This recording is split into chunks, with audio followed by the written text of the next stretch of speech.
It's the appointed time and we have a quorum. I call the meeting to order.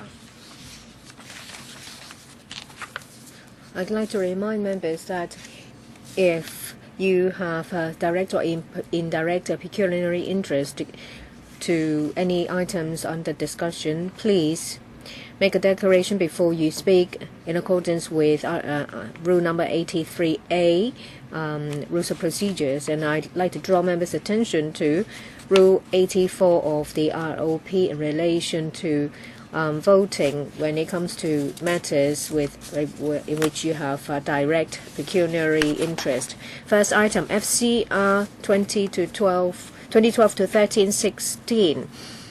It is in relation to an increase in the approval commitment by $200 million for the Community Investment and Inclusion Fund. And this is an item carried forward from the last Finance Committee meeting. We have with us the following officials to answer members' questions. First, Ms. Doris Chung, Deputy Secretary for Labour and Welfare, Ms. Wendy Leung, Principal Secretary for Labour and Welfare, and Ms. Winnie Ying, Secretary General, Community Investment and Inclusion Fund Secretariat of the LWB. We have already with us Mr. Leung Chi-Chiang, who signed up to speak for the first round, but he's not here. Yip Kin Yun, he's not here either. Dr. Kokaki, he's not here either. Mr. Raymond Chan, who's just walked out. In the second round, members who've indicated to speak, Ms. Helena Wong, not here. Mr. Leung Kwok Hong, not here either. Any members who would like to ask questions? Mr. Albert Chan? You're the second round. Yes. Yes, last time I raised a point and it has triggered a heated discussion, and I mentioned Mr. Chan Kam Lam's name. When I go back to look at the situation of the members, I found a lot more problems. Some members are members of the DAB. These members, they are the person in charge of a number of organizations, and they are also members of the vetting panel. If they wear many different hats, when an application is made and you're related, and maybe it's indirectly related. But in cases when one is a DAB member, also a member of the district council, maybe the deputy chairman or the chairman of the district council, and also member of the vetting committee, in addition to the assessment and evaluation subcommittee, and on top of that, you are the directors of a number of occasions. How can you ensure that you will not favor one over the other? How can you ensure that you will not be specifically lax when it comes to certain applications? How can you ensure that one will be impartial? Why doesn't the administration find people who are independent? I know that there are less and less, but will you be able to find, did you endeavor to find such people? Will you undertake to make an improvement?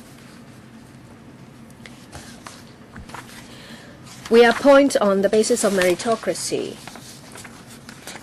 We ensure that members of the committee will include people from different sectors. People who are experienced, they possess expertise, or they have the ability to mobilize people. And they also agree with idea or concept of social capital. And they're willing to contribute their time to be mentors of our projects and to be hands-on, in effect. There are two subcommittees set up. One is an assessment and evaluation subcommittee. They will do a preliminary vetting of projects, and then it will be handed over to another subcommittee to approve or otherwise the project and decide on the amount. When the assessment is being done, it's done in accordance with an established procedure. A member in consideration of a project will have to give a written declaration when there is a conflict of interest. We ensure that the member will not affect the decisions of other members. Mr. Chan, I think the picture painted by the administration is completely different from the actual situation. If you look at the member list of the Assessment and Evaluation Subcommittee, you can tell that they don't come from different sectors. It's obvious that it tips towards a certain faction. I see that there is no pan-democrats in there. I have rich district experience. I've been a district councillor for many years, so I have a lot of experience when it comes to community participation. Well, I think I wasn't appointed because I am politically incorrect. I think that it is biased. You can lie, you can deny it as you want. And I think in the end it's the highest echelon of the administration who transfer interest to one another. It's like Mr. 689, and he has to now sign off checks to people who've helped him. But you need to look at it from the perspective of an impartial civil servant. You should not bring shame to the civil service. I think that the civil service is in trouble. If you want to implement something, you want to be fair. But there are a lot of bias and unfairness in politics. How can you ensure that it will be fair? How can you ensure that people who are biased will not be among the members of the assessment subcommittee?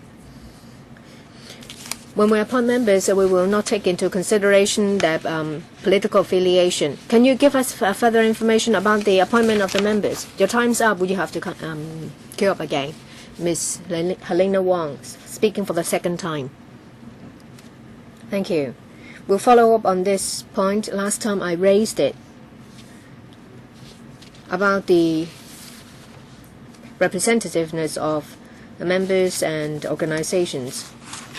In particular, representativeness of the political parties. You said that political affiliation is not a factor. Then how can you explain that the membership shows that you have favored towards a certain political party? We're aware that some projects approved are worthy projects. We have already spent $300 million, and it's been a few years. What about effectiveness assessment? Under 7, paragraph 7, you've only talked about the number of universities you have commissioned to conduct evaluation studies, and that they have affirmed that the the goals of the fund has been achieved. But we don't find any details. Say, for example, the scope of the study, the questions asked. Should we get more detail? I don't believe that all approved projects are just as effective in enhancing capacity building of individuals, promoting cross-generational care, mutual help across different social strata, and ethnic harmony. So can you tell us the percentage of approved projects are highly successful and the percentage that are poorly done? Do you have such data so that we know when the organizations make another application, we will know how they've performed in the past, so that we can make sure that public fund is carefully used? Yes. The implementation of every project is 3 years. The Secretariat and the different subcommittees monitor the individual projects because they are required to submit a report, a quarterly report to us, for us to keep track of the progress. That is another important factor. At the completion of the project, we look at this sustainability. Say, for example, a network is established. Is it sustained? Prior to the last report, we ask the organization to submit an assessment on sustainability. And for the 2 years after the completion of the project, Secretariat will issue questionnaires to project participants or participating organizations asking about the situation. I will defer to Ms. Ying for supplement. Thank you. Ms. Ying? In relation to the effectiveness of the project, you will find relevant information on the website of the Secretariat. Among past approved projects, the majority of them have achieved the goals, but not all of them can. About 10% of the projects are assessed to be inferior to what they have first set out to do. We've engaged universities to conduct evaluation studies. There are three major types of social capital. First is about cohesion. People with the same background, has the cohesion been enhanced? Another one is kind of like a bridge. Say, for example, cross ethnicity, cross sectoral, and between able-bodied people and people with disabilities. Has any mutual help network been established? And there are also some collaboration between disciplines or different organizations. It is found in the study that on these three levels, the fund has achieved the goals, the objectives, in particular in promoting ethnic harmony, building of mutual trust, and the building of mutual help networks. They've been proved to be very effective. Mr. Tam Yu Chung speaking for the first time. Just now, Mr. Raymond Chan mentioned members of the DAB being invited by the administration to be a member of the CIIF committee. He heavily criticized us, saying that it was the worst sin under the sky, and that there is a transfer of interests, etc. It's very unfair. I find these allegations very unfair.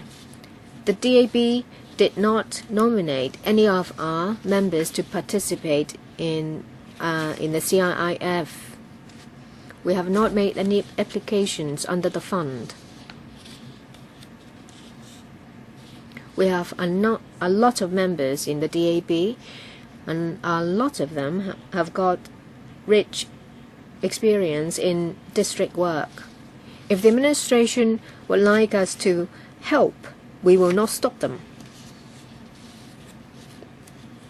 So I think that it is inappropriate to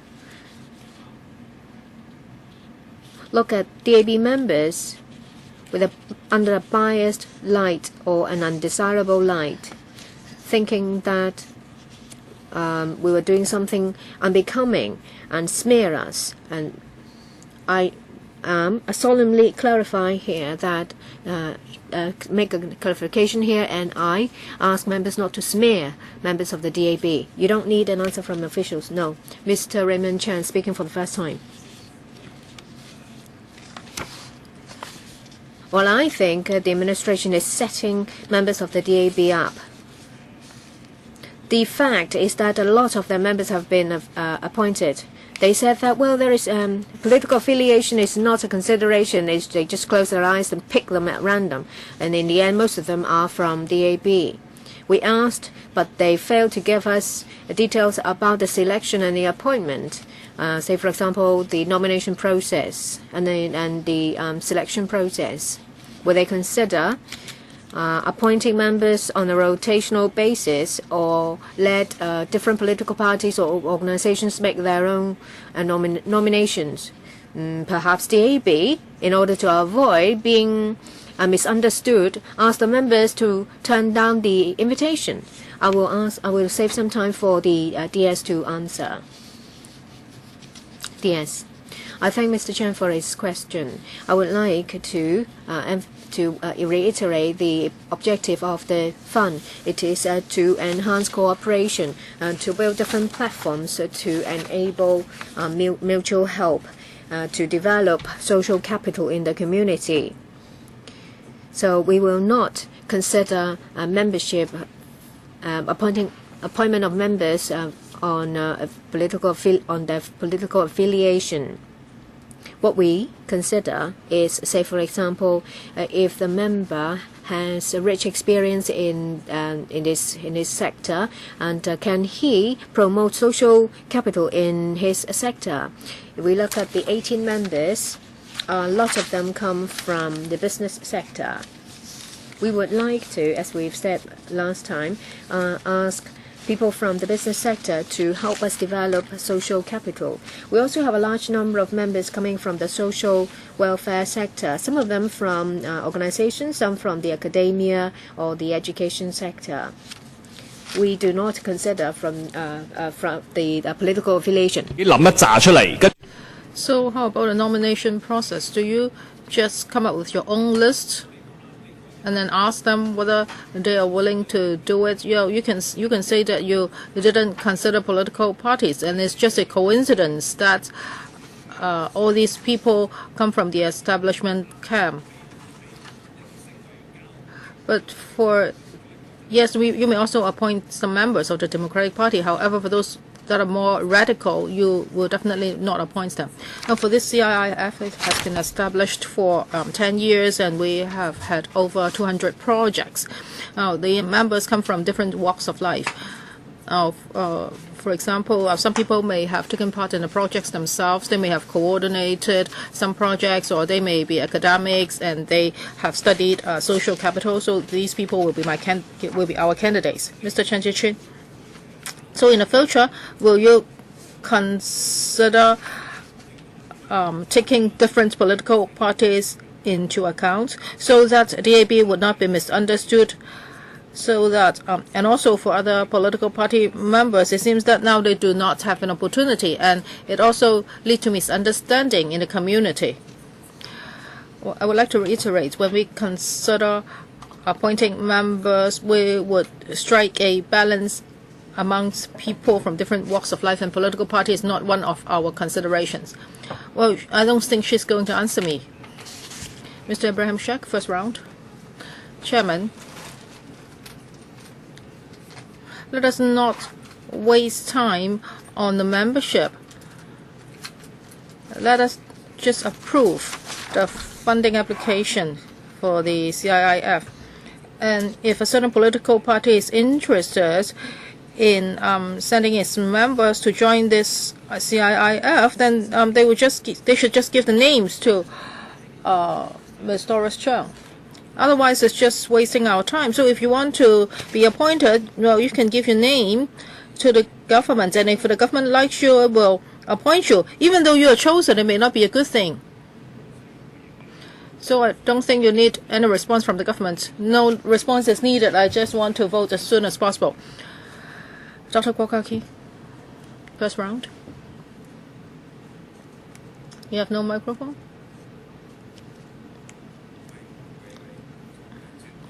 Thank you, Mr. Chairman. For this Community Investment and Inclusion Fund, we have another name for it.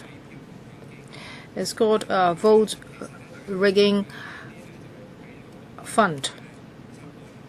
Now, it seems that is a platform for the establishment camp to secure votes.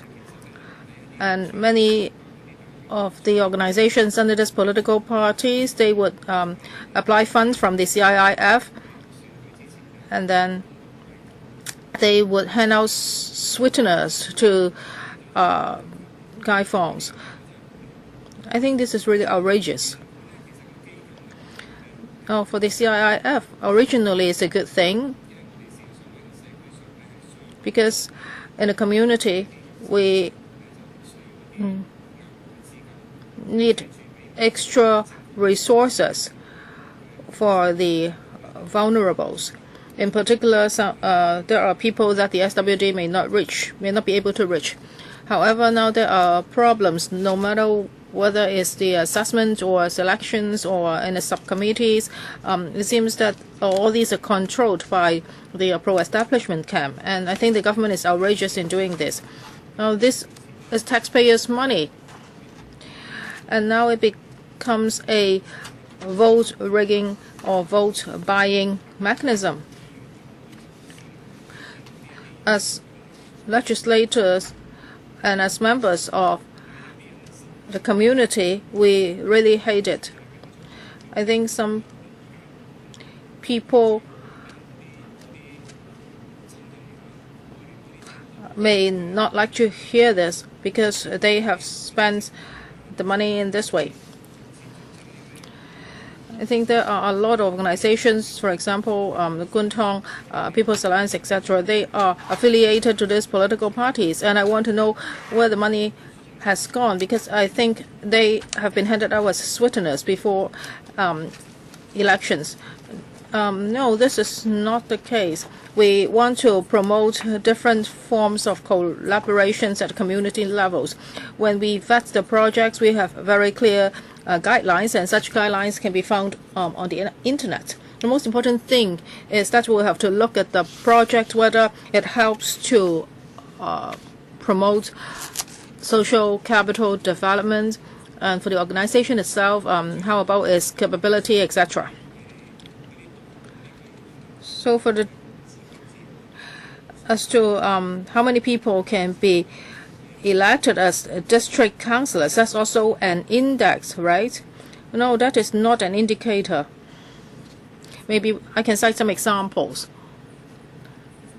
For example, we think that there is a very successful project in Aberdeen.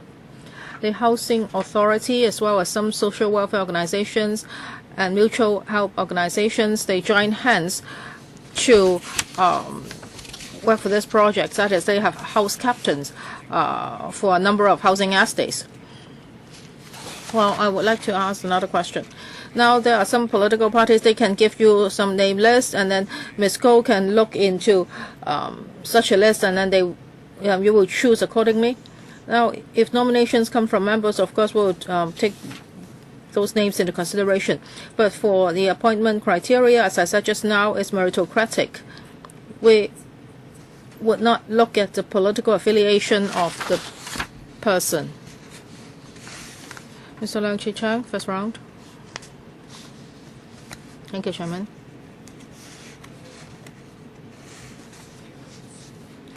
Well, for the CIIF and its function in the community, well, I think actually it's very important. In particular, in Tin Shui Wai, in the past 2 years or so, there have been a lot of applications,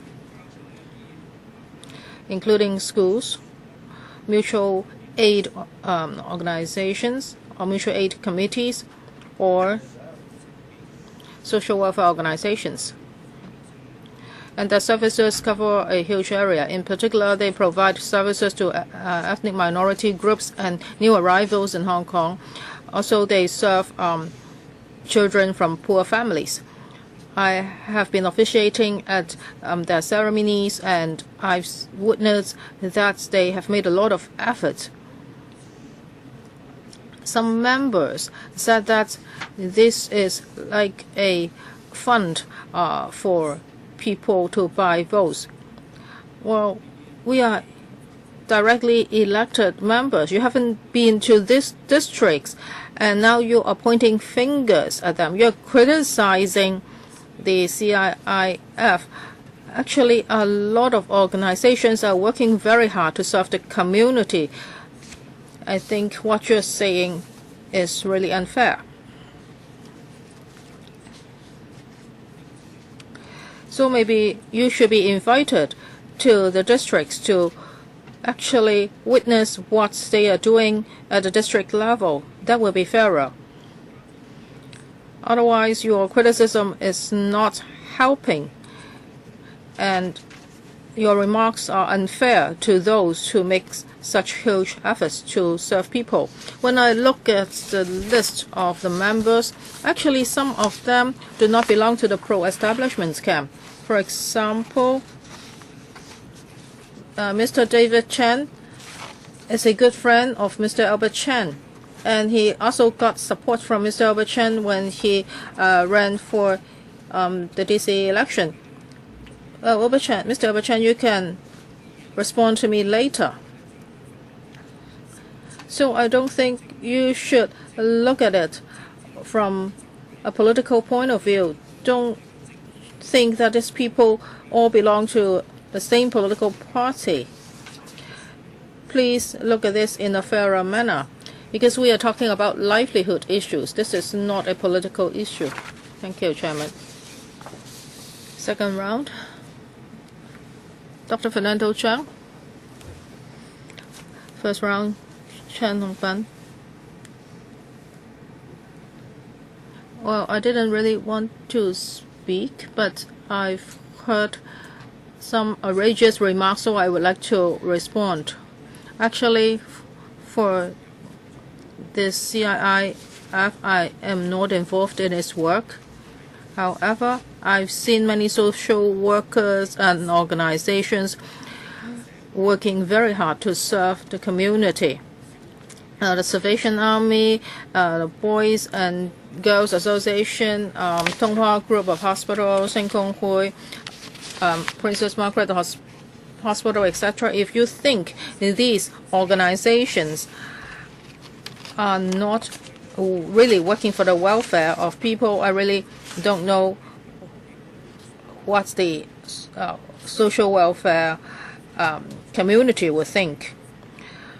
The community is monitoring our work, and if members just make irresponsible remarks, I think this is really unfair. Dr. Fernando Zhang, I would like to talk about facts. Now, when we look at the past 3 years' records,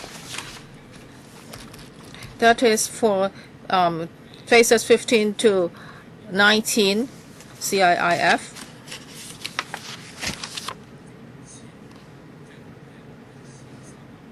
About $13 million were given to pro-China organizations. They include women associations across the territory, including the Kwun Tong Women Associations, and those account for 14% of the funding. And the Islands Women Association got 3 allocations of funds, and it got over $3 million, and for Kwun Tong Women Associations, it got over $2 million. And also, I have dug up other records. For example, from phases 16 to 18 applications, there were 135 organizations that got funding from you.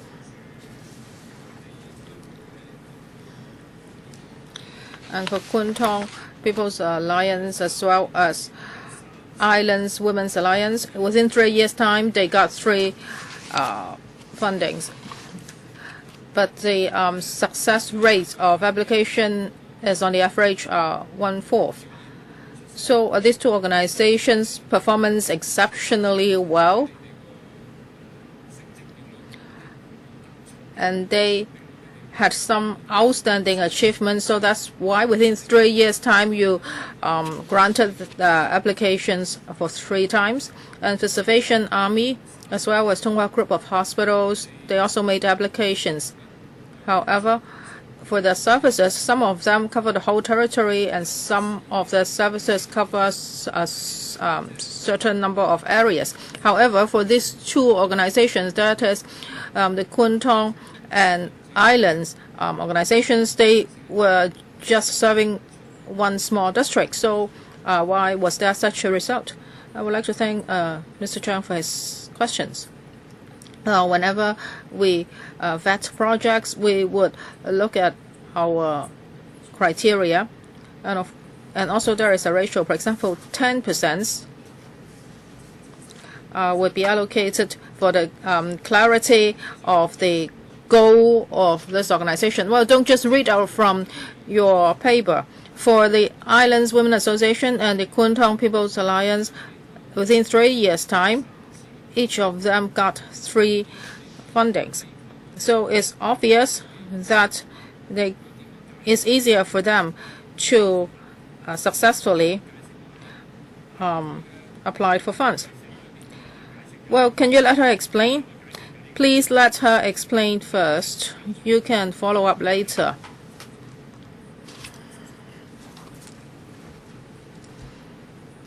Well, for each case, we will look at it on an individual basis, and there are also eligibility, and there are also other criteria. For example, 70% the effectiveness of the project, the methods of intervention, how they are going to organize activities, how many volunteers will be involved, and that's 70%. And for 15%, we will look at the organization's past track record. For example, its scale and the ability of its leaders. And also, well, she's not answering my question.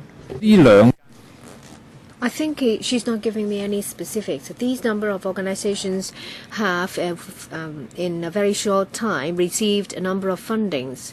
So have they do they have excellent performance in a certain area, explaining the reason why they've been given repeated funding approval? And in the process, are there any members that are directly related to these organizations in the assessment committee?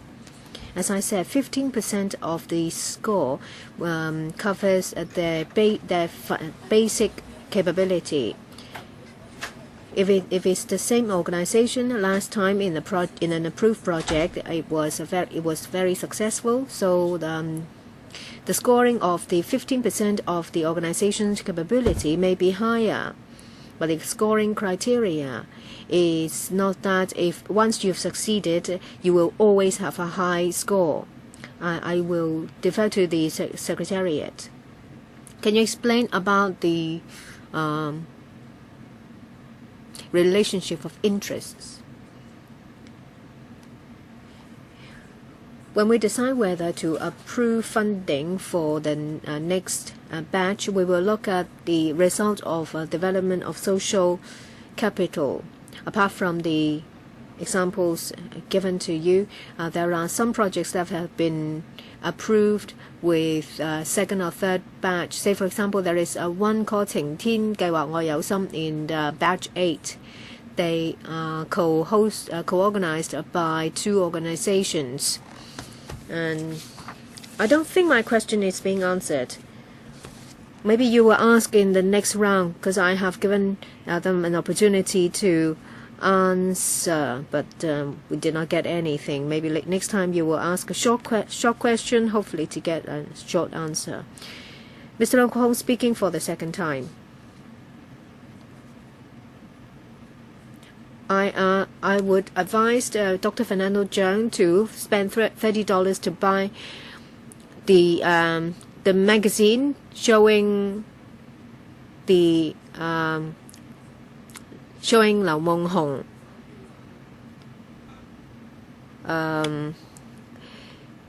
disclosing some shocking news that 陽光時報週刊.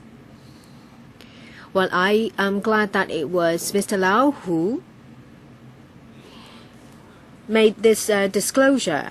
If it was me, then people would say that I am a liar. Well, when it comes to successful projects, I think it's not that they have excelled. It's just that they've started already, so they are let to continue. Once they have got a project approved, they wouldn't be doing too poorly, so they will get the 15%. You won't check them. What measures do you have to check them? Members will just follow the project, or the officials will do so, or they give you a report. You just look at the report to see if there is any grammatical mistakes. Please tell me. Yes. I thank Mr. Leung for the question. In relation to the organization, It's not the case that once they have succeeded, they will automatically get an approval. Out of the 250 projects, there are 170 odd organizations. Members of the CIIF committee will become project mentors for us. So apart from personnel from the Secretariat, a member of the committee will give a regular visit. Yes. What about that Manlun and Outlying Island Women's Association? Are they related? Do they have anyone supervising them or overseeing them from the committee, members that are related to them? Because beauty is in the eye of the beholder. There are 3 successful projects of each organization, so we're talking about 6 times. You only need to check against the committee membership. Are there any regulations stating that if you're from the same party or organization, you should not engage in any supervision or inquiry of the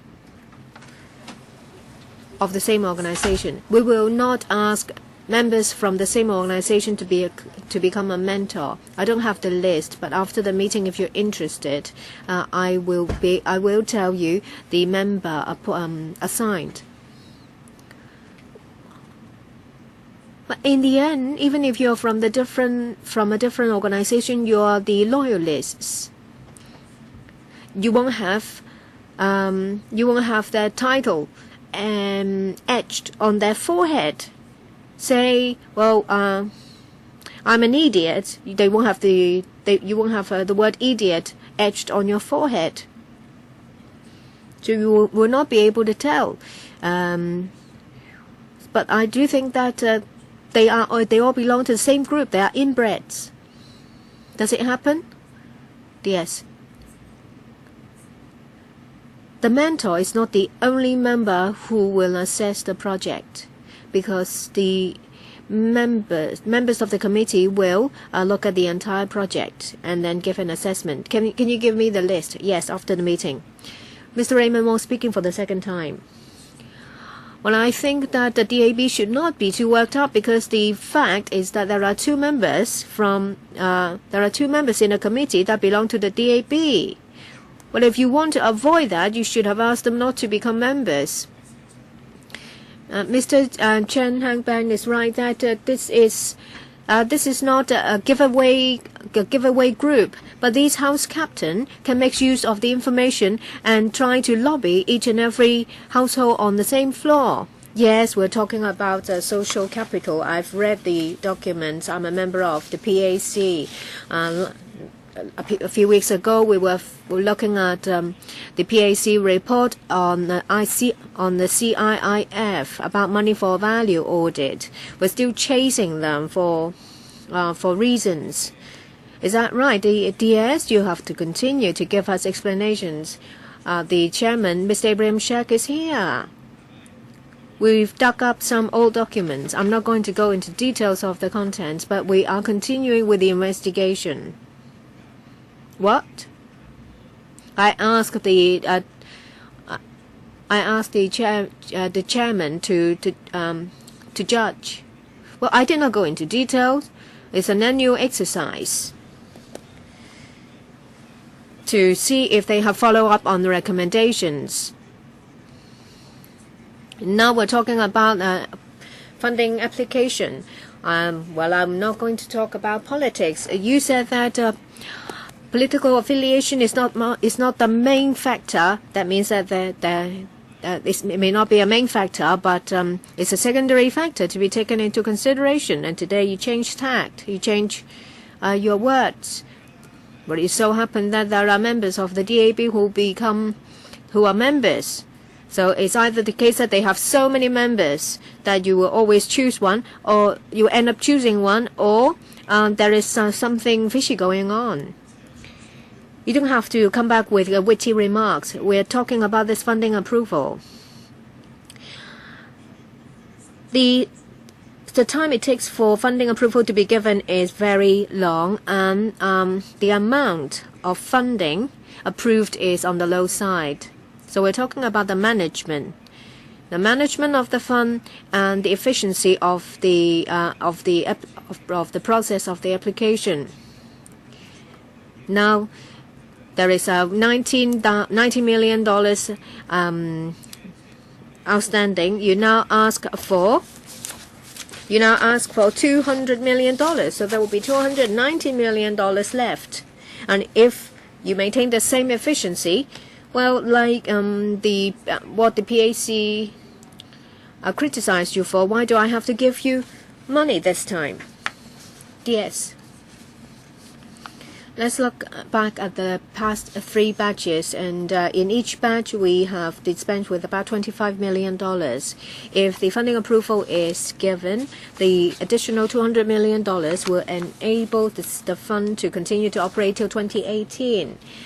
And when it comes to the time it takes for projects to be approved, perhaps at the beginning, when the fund was set up, people are not very familiar with the concept of social capital.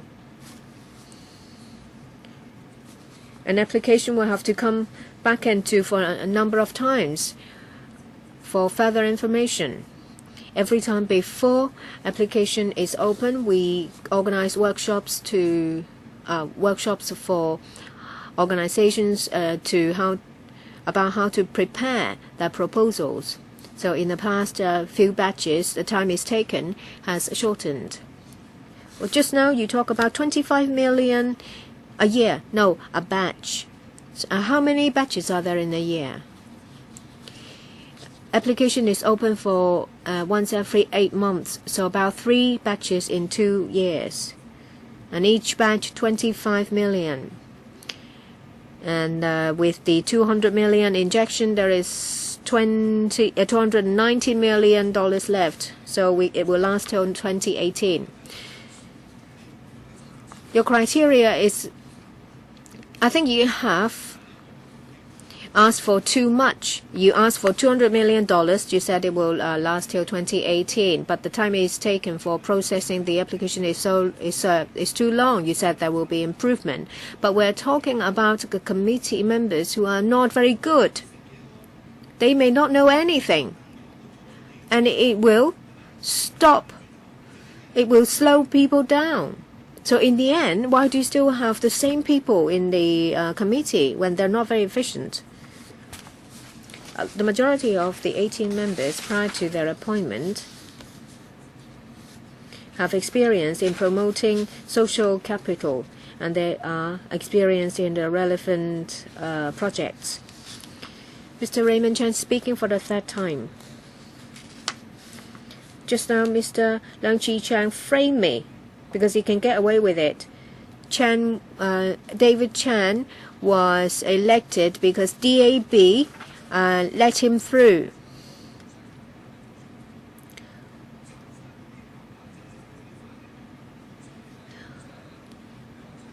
Well, they've all become that they all helped in the election to help the DAB. Just now, Mr. Leung Kwok Hong asked about the Outlying Islands Women's Association. One of the committee member is this lady, and she is also a district councillor and also a member from the association. He's a heavyweight. She's a heavyweight. Well, I support funding approval given to these charitable organizations like Salvation Army. I have to make a declaration. I am also a consultant of the TWGHS, but I'm very distant from them. But can you show people that the vetting procedure is fair and impartial? Well, the DAB. Well, it shows that the DAB has quite some influence over this, and they also helped a lot in the in C.Y. Leung's election campaign. I did not talk about the giveaways they do to get votes. We're talking about public money. the composition of the committee is politicized. I don't think it's just pure coincidence that you appoint the same group of people. So it's obvious that there is some biased decision there. We're talking about public money, and organizations affiliated to certain political parties get millions of dollars. The PAC is doing a value for money audit on the fund. I do think you have to withdraw this. You need to explain to the public about the appointment of members, that it is fair, that it is that is nothing to do with political affiliation. Will the administration undertake to withdraw this paper? Otherwise, we'll continue to ask questions. Deputy Secretary, I'd like to reiterate, we have criteria when it comes to vetting. I'm talking about the unfair appointment of members. This is really lopsided. This is an objective fact. Let's not dwell on the composition of the present membership. Well, Mr. Albert Chan, time's up. Please queue up again. Sorry, Mr. Chung Shi-kan first. Chairman, I just got online and dig up some information. This cannot prove that Mr. Fernando Cheung is right, that 40% of the people belong to the pro-establishment camp, but most of the members actually do not belong to the pro-establishment camp. Some of them are from Salvation Army, some of them are from Tung Wah Group of Hospitals. How come they also got appointed, or what are their outstanding points? Please tell me. Even though Dr. Cheung is right, yet many of these organizations do not belong to the pro-establishment camp. Some are churches. So what are the relationships? So if you do not approve the funding now, who is going to be victimized? Well, don't look at me, Dr. Kwok K. You just made irresponsible remarks. I think the NGOs and the social workers will no longer support your party. They will definitely support me.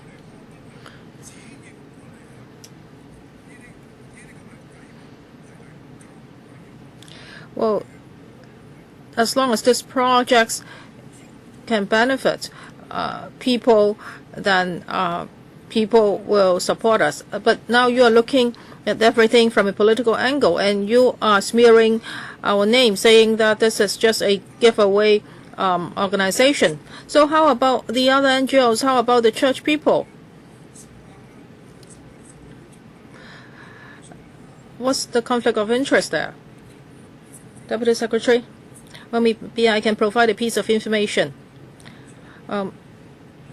Members are very interested in the nature of these organizations. Actually, we have looked at that. For most of the organizations that got our fundings, actually 70% of them are social welfare organizations, and some of them are community organizations, and some of them are from the education sector or the healthcare sector. Maybe we can try to look at it from another angle, that is not from the political angle. Is that wrong? Ms. Elizabeth Wong or Ms. Helena Wong? We have repeating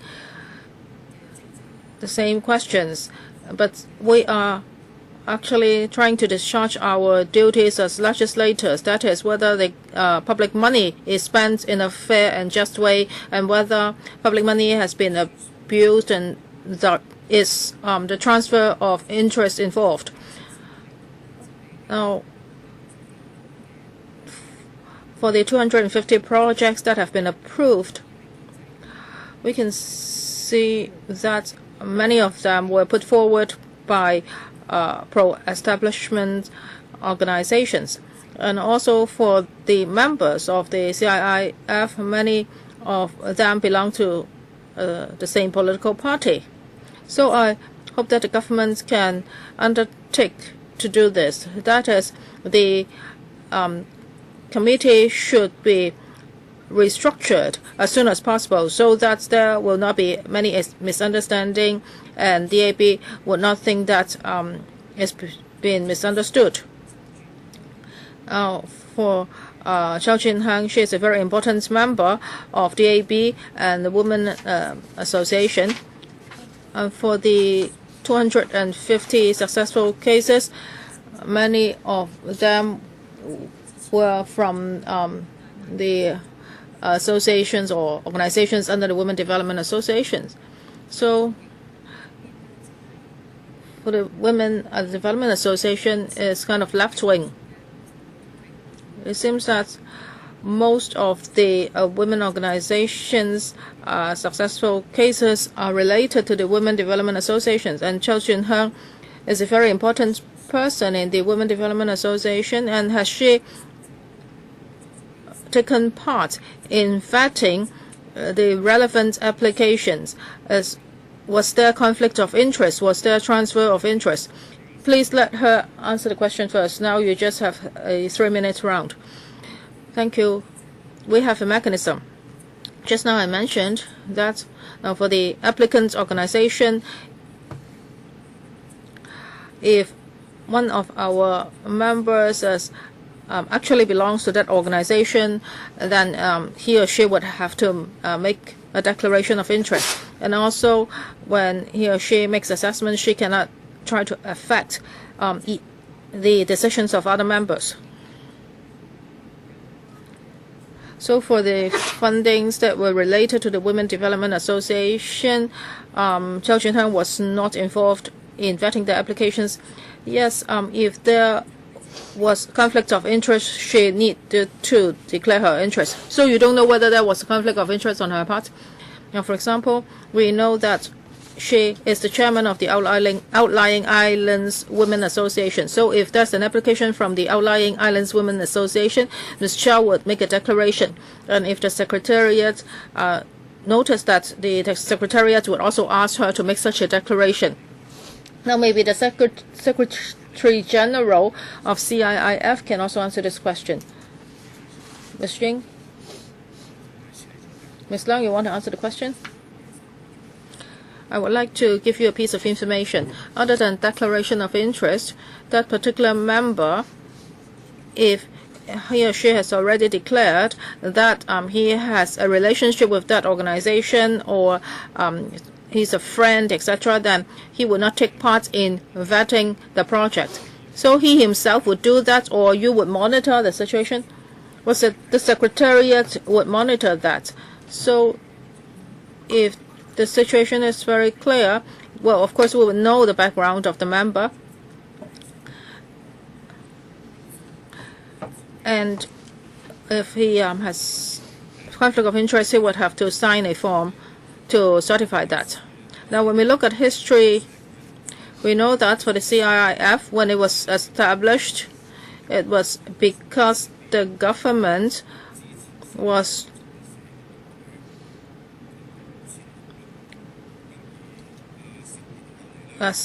ceasing to set up new social service teams. CIIF has given fundings to a lot of projects which have indeed served the community. That is an objective fact. But members have asked a lot of questions just now, because now we're talking about an amount which is not small. And for district council elections, if you want to get benefits,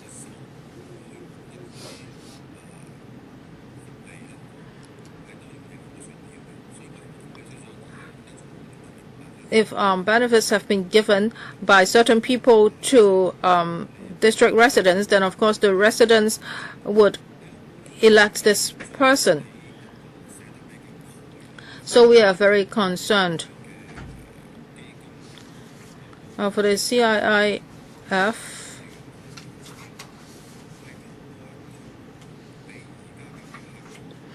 can you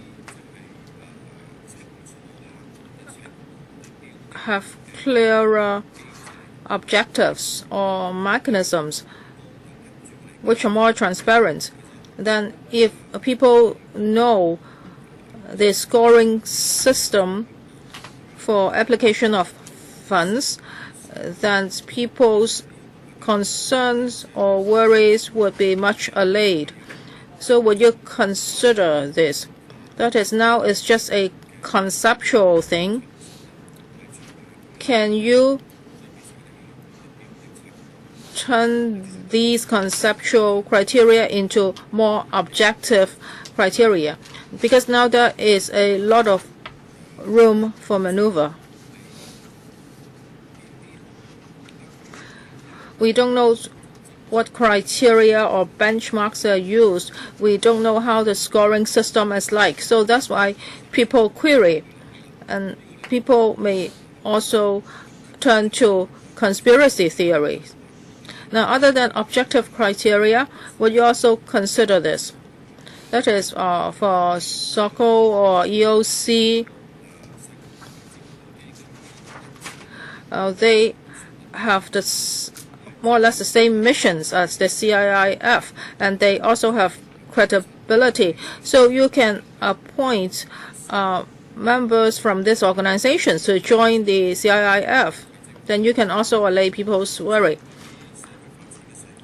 And also for community development, social service teams, can that mechanism be revived? I would like to thank Mr. Erlenong for his questions. For the establishment or development of social capital, we have been doing it for 10 years.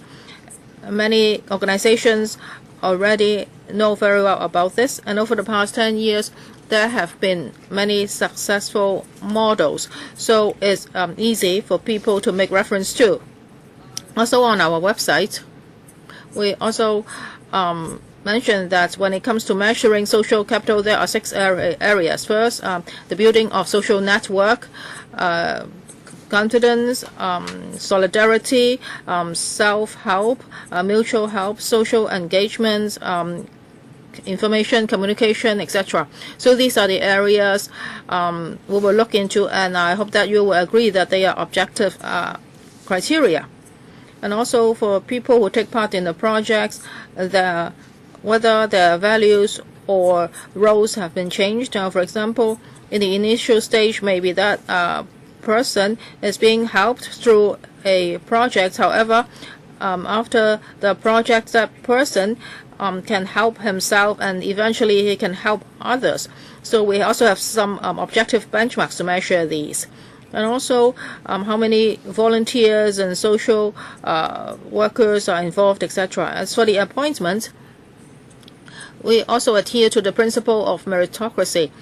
And of course, for your suggestions, we will go back and think about them. Maybe my colleagues can also supplement. Ms. Ying? As for the assessment criteria, actually in the year 2009, we conducted a review.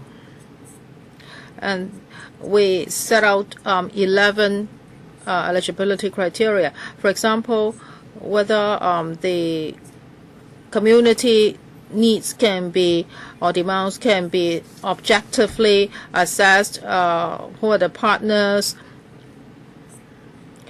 cost effectiveness, track record, management ability,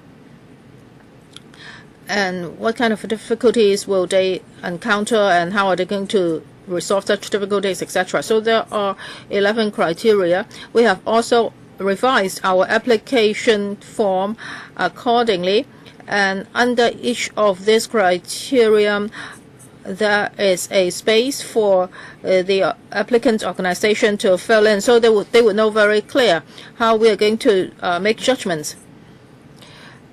And also on our websites there are successful cases, and before each application there will be a briefing session. In the briefing session we will explain clearly about this 11 criteria. We will also cite examples saying that if you do certain things then your success rates may be higher. In the past some organizations may have not filled in their forms too clearly in a certain area, and we will remind them. So with regard to this criteria, we can always answer their questions. Third round, Dr. Fernando Zhang, 3 minutes. Thank you, Chairman. Well, my question earlier was not answered clearly. Well, I'm talking about the latest 5 batches, that is over the past 3 years. I've looked at the funding data. Chung Shu-kan said that Lehman Association got funds 4 times, and according to this record, it only got it 1 time. So over the past 3 years, well, here I got a very clear list. That is for the Outlying Islands Women Association. I got fundings 3 times. And for the chairman of the Outlying Islands Women Association, she's Zhao Junheng, and she's a member of the CIIF, and also she sits on the Assessment and Evaluation Subcommittee. Well, the Deputy Secretary gave me an answer that I think is quite dangerous. Well, she says that in the course of vetting, a member would have to declare interest. That is, for example, I'm the chairman of the Outlying Islands Women Association. So is there a systematic mechanism so that such kind of conflict of interest can be avoided? Well, declaration is not enough because there will continue to be conflicts.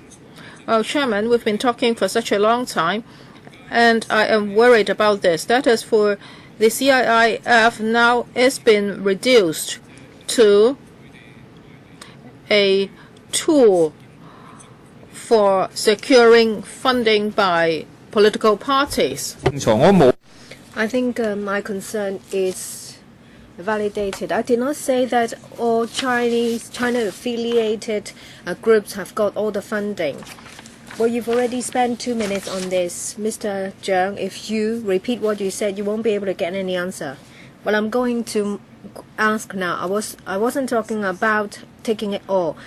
They have taken about 14%, but it's not a small amount. We're talking about $13 million. It's a sizable sum. Our concern is very clear. In relation to the composition of the committee, those with political affiliation belong to more or less the same group, and there are quite a number of them that are China affiliated. So will you put in place any kind of some kind of mechanism to avoid conflict of interest or to prevent similar things from happening? As I've said, that there is a mechanism to declare conflict of interest. Members, once declared the conflict of interest, will no longer participate in the discussion of the vetting of a certain application. What about assessment? That's what I meant. Mr. Christopher Zhang speaking for the second time. Thank you. Dr. Fernando Zhang, I think it is unfair for you to say so. If you are to count them, you will have to count all the batches. You can't say that, well, in the past few batches, there are a certain number of associations. You will have to take into account all batches. You may as well ask all NGOs, social welfare organizations, and churches to declare to see if there is any political affiliation. It seems like you're asking for a political vetting. You should not see them with a different light because they have a certain political affiliation. It's just like you discriminate people because they have a different sexual orientation. If you say we have a guilty conscience, do we have a guilty conscience as big as the Civic Party? They have a lot of members belonging in the different sectors and organizations. And I think you will have to look at the project, look at the individual applications to see if a declaration of interest has been made, whether it's about a district organization, a church, or any organization. If the project cannot be completed, if the objectives are not achieved, then you will hold them to account. You should not look at things in this way, looking at everything through a pair of glasses of politics.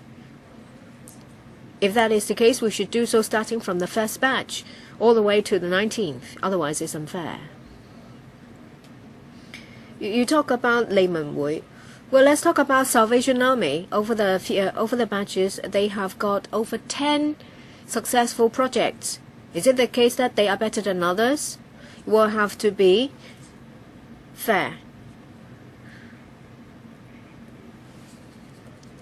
Do you want them to answer you? You want some answers? Is it just a comment? Next. Mr. Leung Kwok Hong, speaking for the third time, 3 minutes.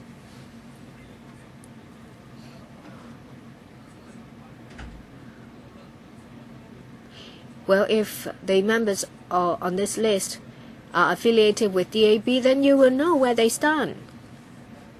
If there is a sector called politics, then you see that it is dominated by DAB. Well, I haven't even gone into looking whether any of them are CPP, CC delegates or NPCSC members. There are so many provinces and cities and municipalities that I won't be able to go through them all. But I think if they have the same feather, they will flock together. If you're a delegate of the CPPCC and you meet a member of the NPCSC, you naturally become friends. This Yang Ka Sing is the former chairman of the Hong Kong Housing Society. Oh, is he a fan of C.Y. Leung? Oh, all right.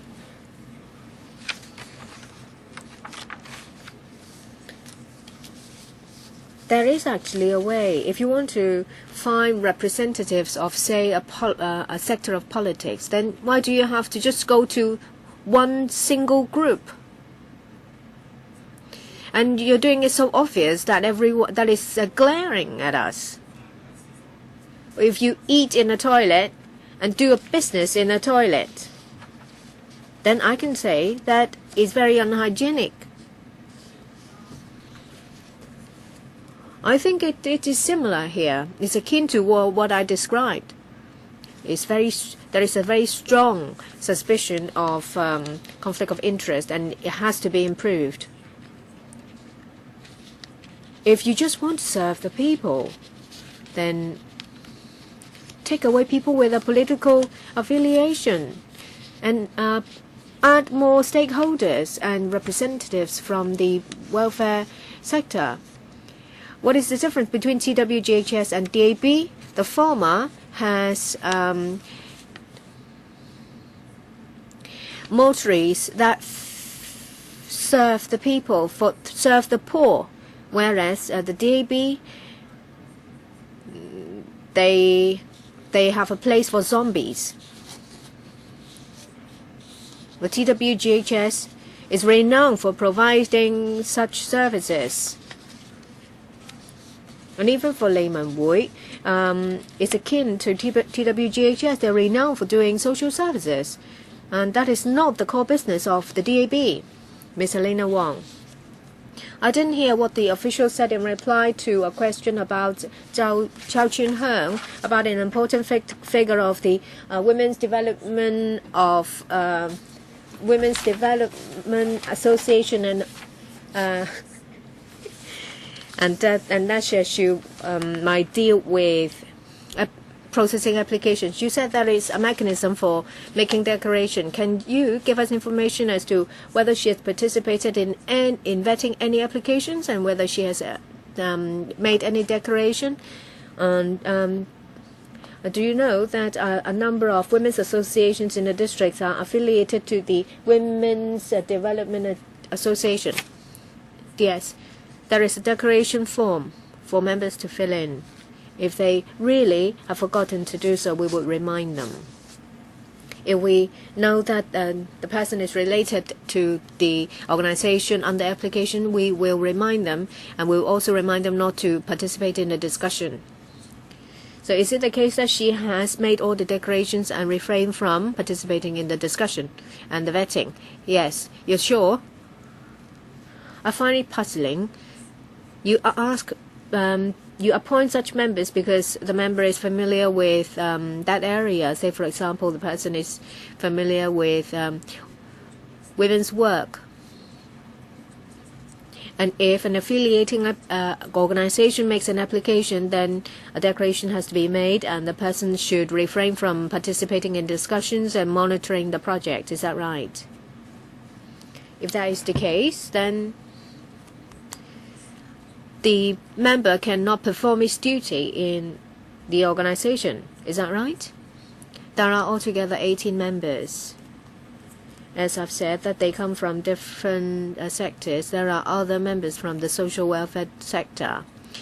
If the situation you described happened, that is, a member will refrain from discussion and vetting the application because he or she is related, there are still other members who have similar expertise and experience to help us with the application.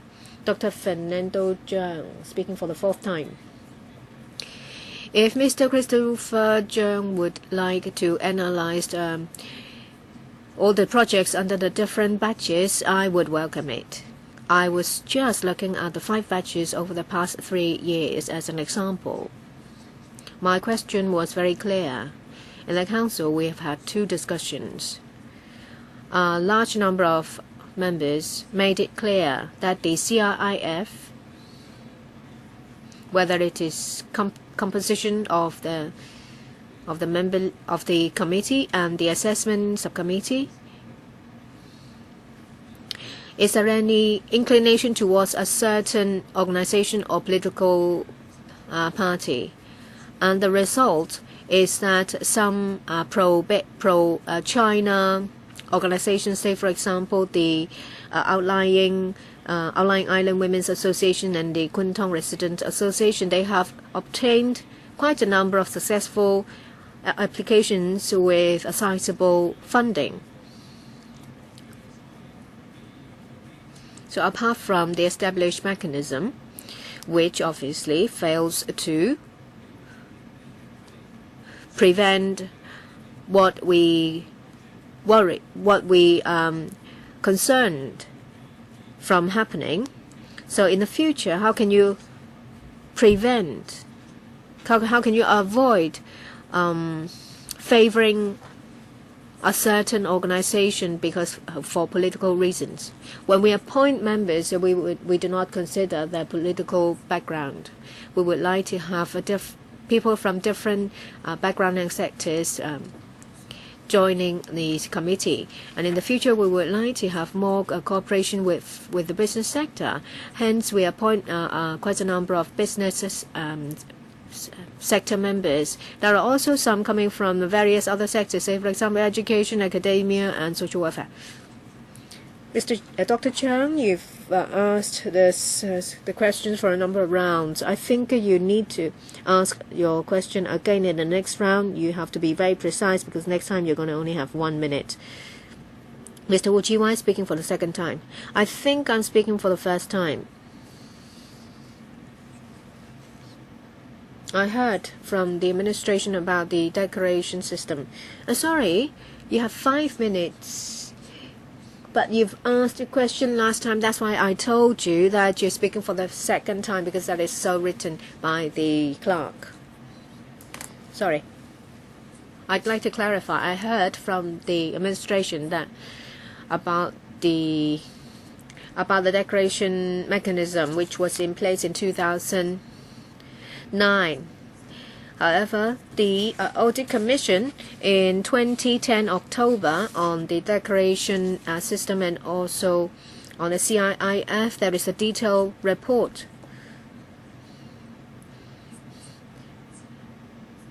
Has the declaration mechanism been improved according to the recommendations made by the Audit Commission? My 2nd question. In the audit report, it says that information obtained from random check is that the declaration is the information from the declaration deviates from the actual situation. I think you will know about the differences. So how many cases are we talking about when the information declared is different from the actual information? When there is a time lag between the declaration and the application being approved. If there is conflict of interest, what measures do you have in place to handle such a situation? There are 49 recommendations from the audit, and we have followed them up. We have followed all of them up. And about the declaration of interest, I'll defer to my colleague. Just now you mentioned 2009. That is about the eligibility criteria. We have made a review. And after the audit's recommendations, we have also followed up. When it comes to the declaration mechanism, now we have a new mechanism for declaration of interest. And we have new records. So for the members, if in the past they have declared that they had a certain relationship with an organization, we would have a record. So next time when they submit a new declaration to us, we will look at the past record and see if they have omitted anything. If you already have such a record, is it possible for you to give me the relevant information? Well, that would be great, because then the public would know if there is any omission. Now, in the report, it mentioned performance assessment. And also in the paper, you mentioned some of them. And in the internal guidelines, there are some indicators concerning performance. So can you give us such indicators, and will you not just give us some of them but give us all the indicators, Ms. Ying? As for the performance indicators of projects, we have already renewed them according to our interim report. So if there is a need, our secretariat can provide the relevant information to members. Now for these performance indicators, now they are updated. So can these updated indicators be put on the website so that it's transparent to the public? So when they make an application, they would know that whether they have met the relevant criteria. Now, it is about the building of social capitals in 6 areas. For example, community networking, etc. So we have already put all this information on our website. Well, for these indicators as to whether a project is good or not, we have already put them on the website. But how about the scoring system? Have you put them online as well? Well, we have put certain information on the website. So you didn't mark it specifically as a scoring system, right? Yes. So if people have queries about such applications, maybe all the information should be put on the website so as to make things clearer. So I hope the administration can take this into consideration. Mr. Christopher Chong. Just now, Dr. Fernando Chang said that over the past 3 years, there were many successful applications that were related to the pro-establishment camp. However, for the past 10 years, there have been more than 10 batches. So if we count that would be less than 10%. So how about the remaining 90%? Do these 90% have relationship with the opposition parties? Do we have to look at them and analyze them one by one? And are the church organizations related to you? Have they been lobbying for you just now, Dr. Fernando Chang said that we can also look into that. But I would like to ask the chairman not to do this. That is, we should not have any censorship. In the Declaration of Human Rights, we adhere a lot of importance to the equality of people, no matter what the color of the person is, no matter what background he has. We should treat them fairly. Otherwise, it's a violation of human rights. Now, the pro-establishment camp has been talking about human rights all the time. So I think the government, if there are problems, you should look at these cases on an individual basis. Do not look at the applications from a political point of view. That is, whether the applicant is affiliated to a certain political party. Does any other member want to speak?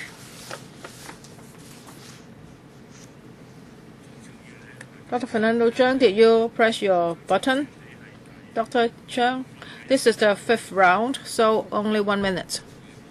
Actually, I have no more questions, but Christopher Chung says that I am doing something against human rights. Of course, I have to speak up. Well, actually, we are discussing this agenda item. Well, this is a fund for fostering social capital. It is not a political reward, and it is not a platform for political parties to secure votes. So here we have the responsibility to make sure that this sum of public money is well spent. It should not be abused by the pro-establishment camp. This is very clear. This is the responsibility of the Finance Committee. And somebody is talking about human rights here. He's using a distorted approach. We are now monitoring the government in a fair and just manner. I think he should be censured. Does any other member would like to raise questions? If members have no other questions, I shall put this item to the vote. Will those members in favor of the proposal in FCR 2012-1365, please raise their hands. What?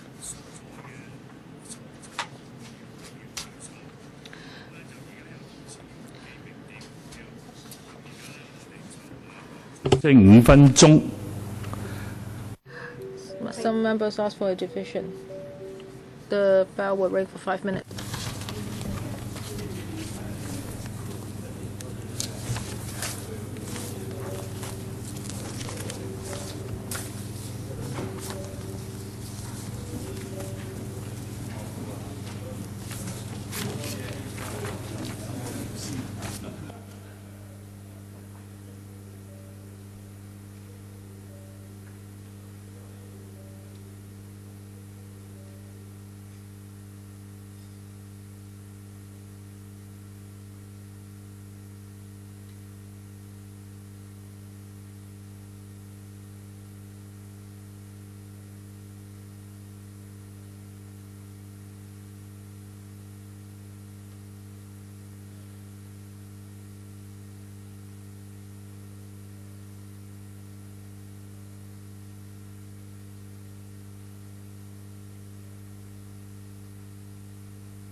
今日我哋4個5個項目啊，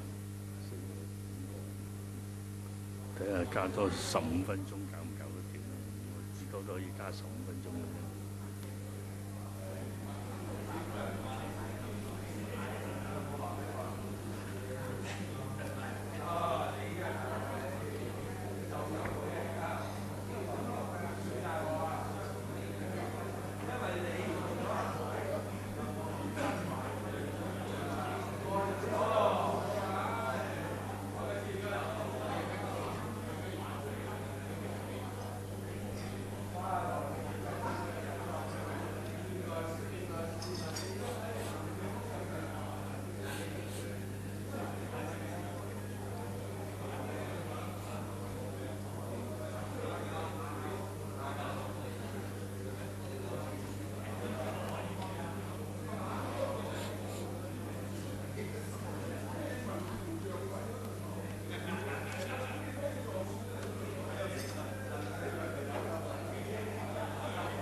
現在開始表決。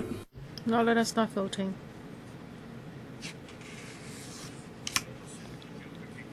Now, before I declare the result of the voting, please double check your vote now. Let us stop and we will take a look at the voting result.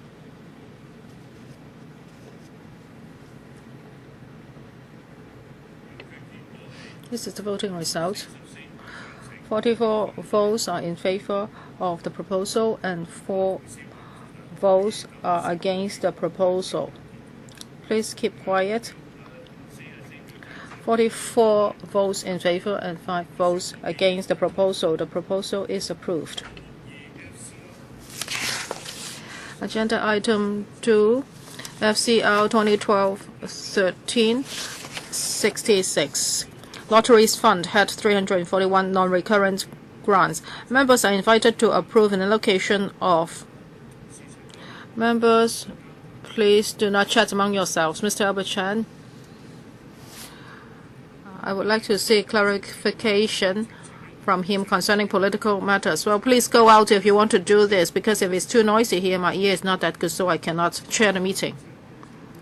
Members are invited to approve an allocation of $72,720,000 from the Lotteries Fund for meeting the construction costs of a new contract residential care home for the elderly with a daycare unit and a new daycare center for the elderly in Long Ping, Yuen Long. The Labor and Welfare Bureau consulted the Welfare Services Panel on the 12th of November 2012, and we have the following members attending this session. Mrs. Elena Chan, Principal Assistant Secretary for Labor and Welfare, Mrs. Anna Mack, Deputy Director of Social Welfare, Ms. Cecilia Lee, Assistant Director of Social Welfare, and Mr. Simon Kong, Senior Architect, Social Welfare Department. I would like to invite Mr. Zhang Guoqi, the Vice Chairman of the Welfare Services Panel, to report on the result of the discussion. Thank you, Chairman.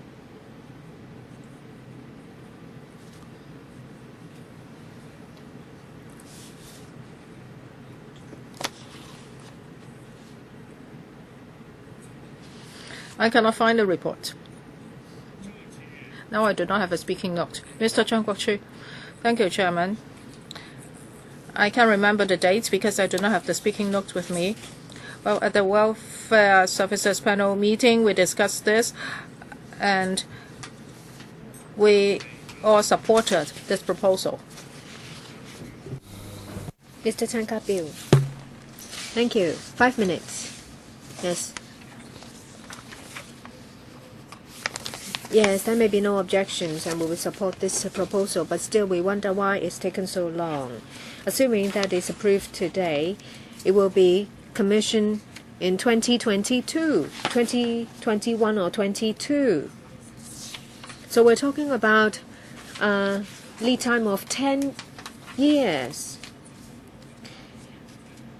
And it's not the government who is doing it. And it will be done. The project will be taken up by the MTRCL, which should be more efficient than the government. Why would it take as long as 10 years? I cannot speak on behalf of the panel. 75 of the places are subsidized. 68 CNA. 7 is a CNA. For the additional 7 places, compared to 22,000 people on the waiting list, is less than a drop in the ocean. You talk about 11 development projects. That is, in the future, 11 landlords will be available for RCHEs. And what is the proportion of subsidized places and also CNA places? We're talking about 1,200. So excluding newcomers, there are 22,000 people on the waiting list. And I met with pressure groups yesterday, and they said that since the administration wanted to build a lot more public housing and HOS flats. So will you put something in place to ensure that the allocation of such facilities will not be met with strong resistance? Well, I see that in the neighboring area there is one that is either HOS or PRH. So will you consider building more RCHE places? We're talking about a funding allocation of $72.72 million. Please focus on this proposal only, please. Well, I've finished.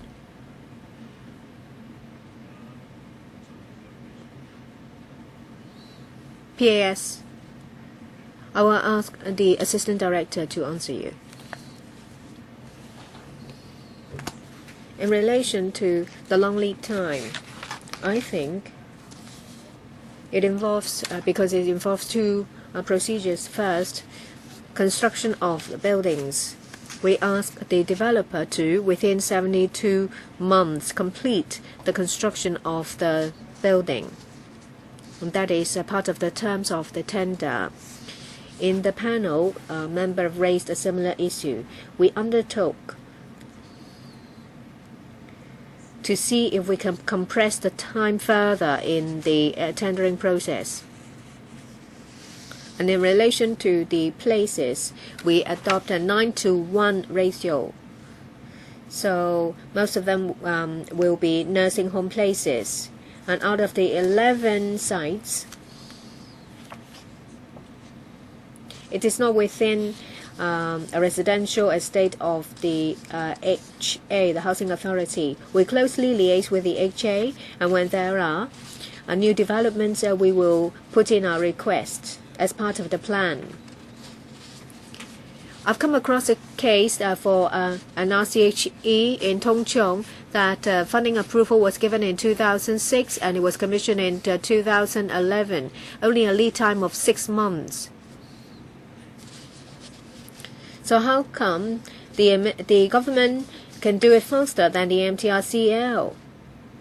What is the difference? Why is there a difference? Assistant Director, not every project is the same because it depends on the scale of the project and what happens when work is in progress. We are aware of the service demand. So of course, whenever there is an opportunity, we would like to have it commissioned as soon as possible. Will the MTRCL hold the land, thereby delaying the the supply of such facilities. There is an agreement with the MTRCL for them to complete and hand over the building to us within 72 months. Mr. Wong Kok Heng.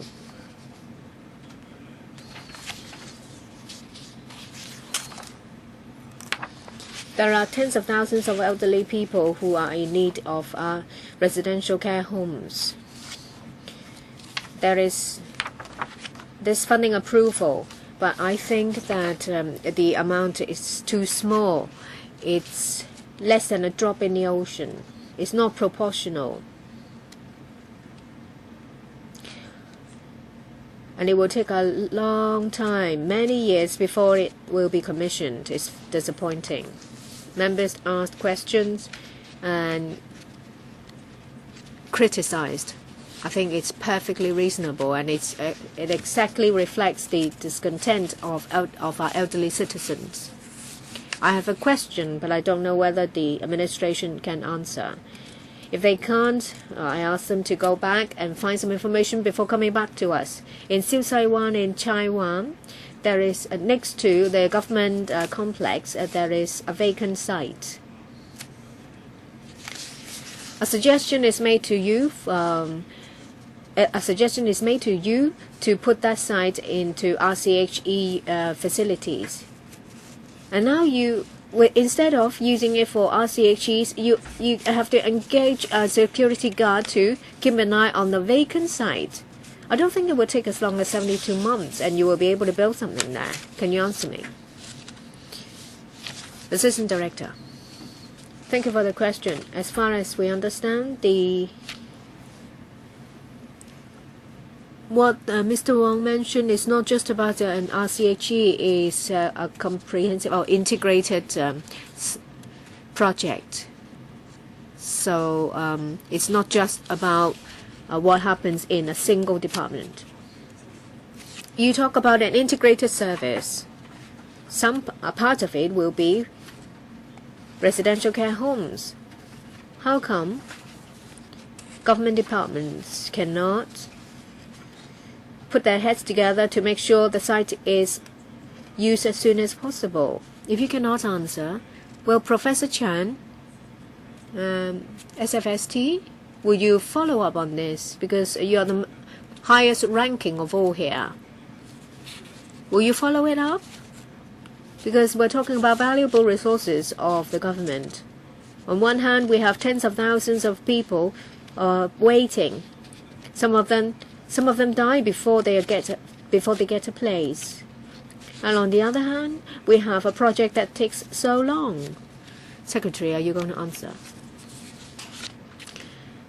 The Secretary is not able to answer because it's not under his purview.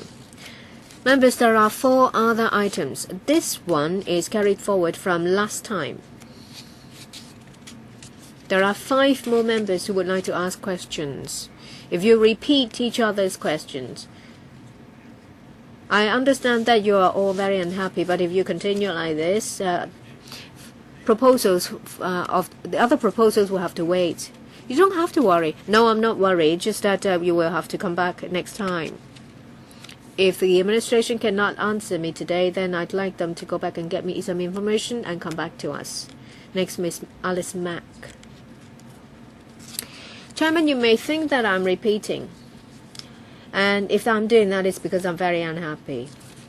If it only takes 6 months and then it will take another 2 years for renovation tendering exercise, the $70 million exclude fitting out. If the building will only be commissioned in 2021, well, we're talking about an extremely slow pace. Can the project be completed prior to 2019? How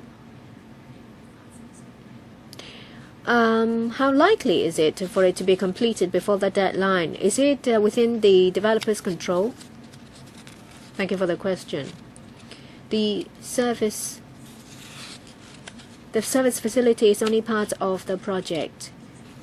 We can only stipulate or agree with the MTRCL that the buildings will be completed within 72 months. So control does not rest on the administration, instead is on the developer. If they don't give it to you, then you won't have it.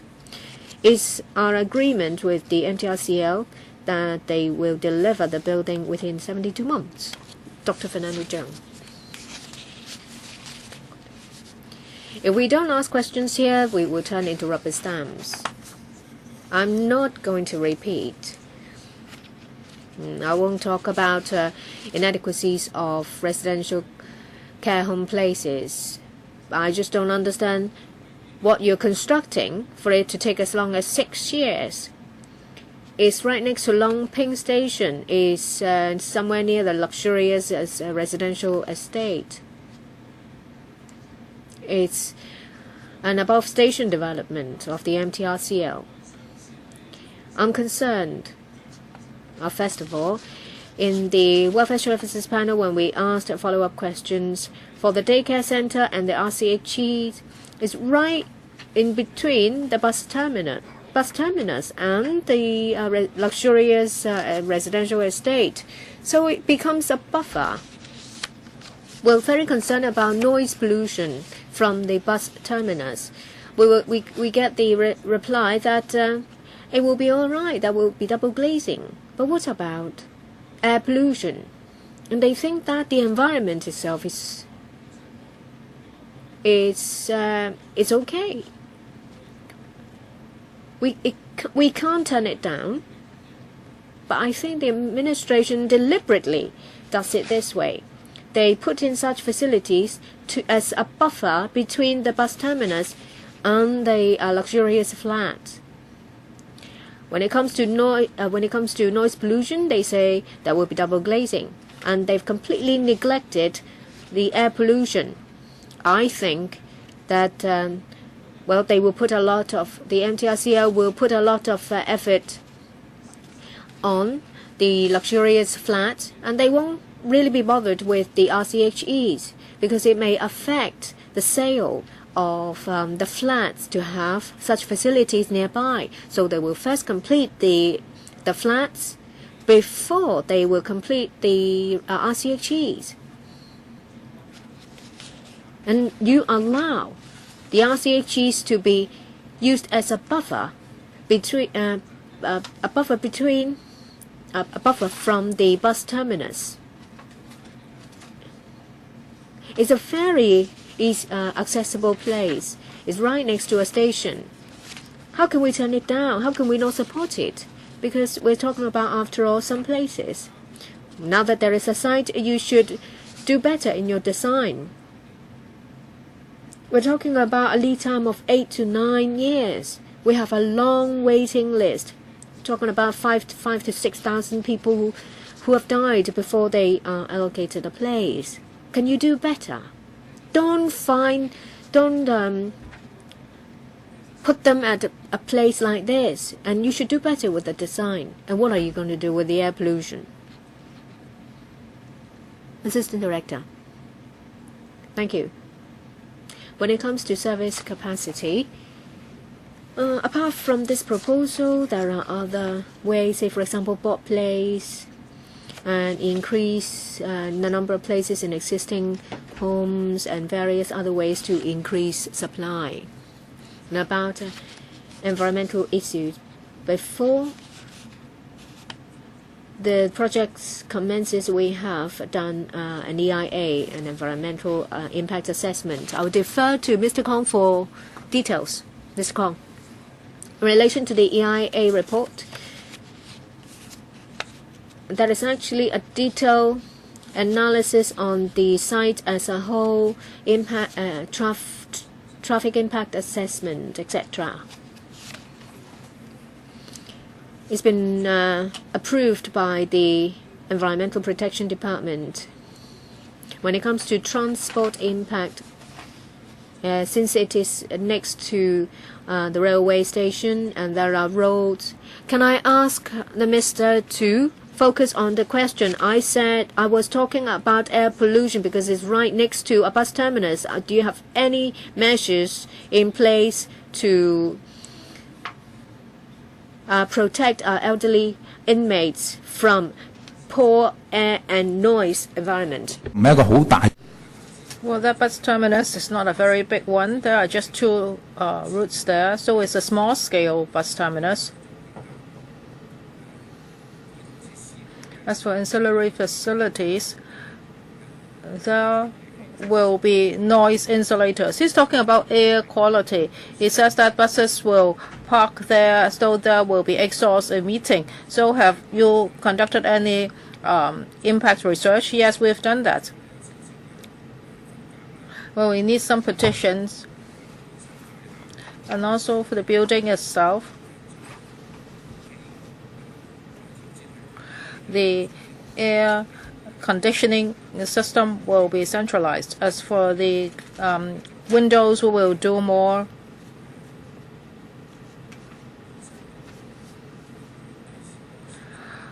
For the design of the elderly home itself,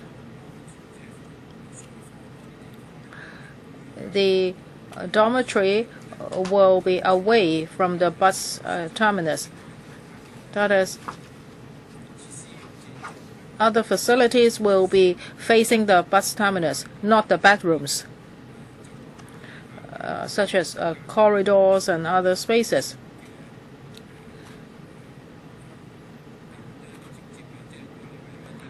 So if there's air pollution, it will not have a direct impact on the inmates. So we are using an interior partition.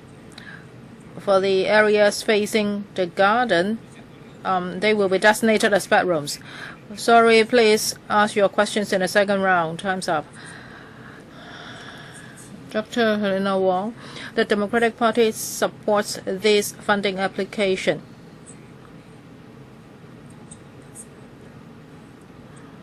Just now, we approved another project, and they actually have the same problems.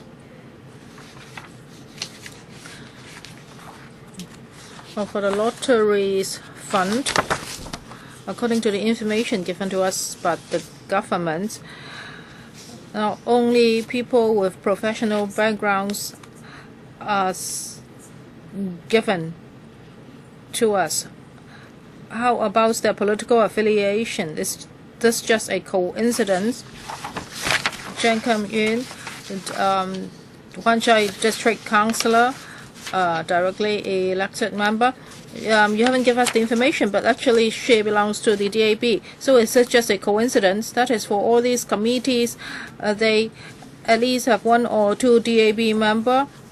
Is even rarer than winning a lottery. And Miss Wang Huijing, here, according to you, you say that she is the managing director of Wan Shen Heng Company. How about other backgrounds? You don't mention them? Well, she is a member of the Kowloon associations, and also for the All China Women's Association, she's also a member.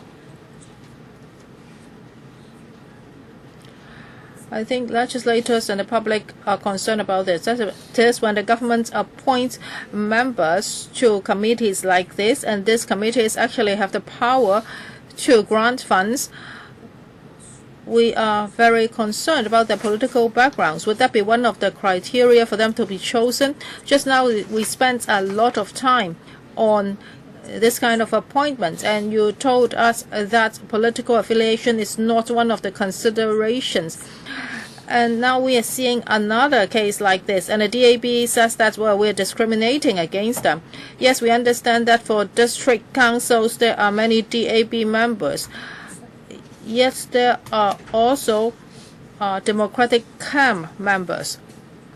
I think the public does have such a query. Can the government promise us this? That is, for future funding applications, if you give us the backgrounds of committee members, please also provide us with the information concerning their political affiliation. And we also want to know the criteria for choosing them. So how come every time we see people with this kind of leftist background being appointed to committees? Well, I'll answer the question first, and later on my colleagues will answer the questions concerning the lottery fund. Well, just now you asked about appointment of members to government committees. Yes, just now we talked about CIIF, and actually it's the same. That is, we will look at the committee and what kind of people we need. The political affiliation is definitely not one of our considerations. Now, you said that, well, if it's possible that whenever we seek funding from the Finance Committee, we would give you the political affiliation of members of certain committees. I think this is quite difficult because we do not have a clear picture as to these members' political affiliation, and we will not check their background. Well, actually, I was just sitting here and checking. It's not that difficult. Well, don't tell me that government officials do not do homework. If you appoint a member to a government organization, I'm sure you would have checked their background. Are you appointing him just because he's a director of a certain company?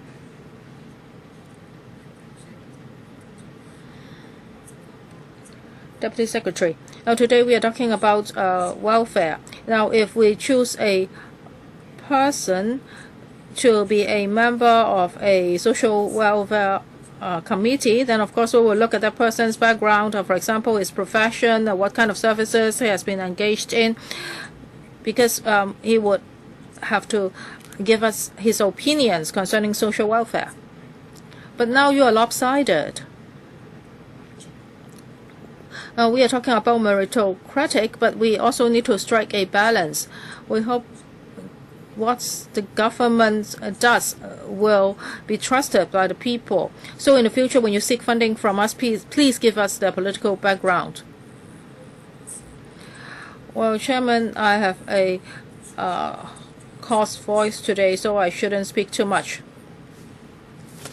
On the 12th of November, the Welfare Services panel had a meeting, and now I just got is the speaking notes. Can I read it out instead of you? Well, Chairman, on the 12th of November 2012, the Social Welfare Panel had a meeting and it discussed this funding proposal. The panel supports this proposals, but we want to raise the following concerns. First, because there are long queues waiting for RCHE, we think that there is an urgent need for increasing the number of RCHE places. And also, when the government's plans for RCHEs, it should look into the needs of different districts. And also, third, the government should plan for the long term so as to resolve the problem of imbalanced supply of nursing home places and care and attention home places.